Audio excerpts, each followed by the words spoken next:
Welcome to the Salmon Runs YouTube. Enjoy the video.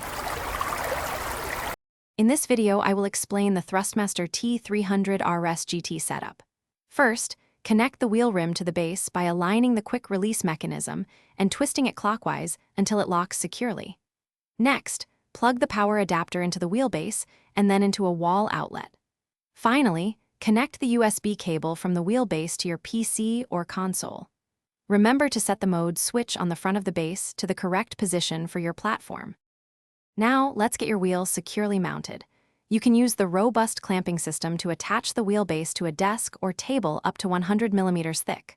Alternatively, for a more permanent setup, use two M6 screws to bolt it to a dedicated racing rig.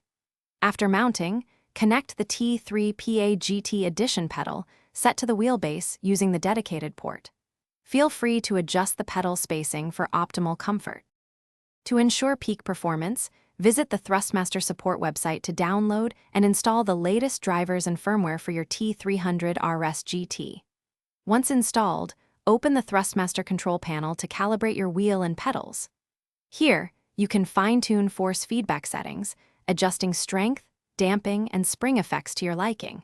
You can also set the wheel's rotation angle, which typically goes up to 1080 degrees. Finally, optimize your experience within your favorite racing games. Access the in-game controller settings and configure them to match your T300 RS GT's capabilities.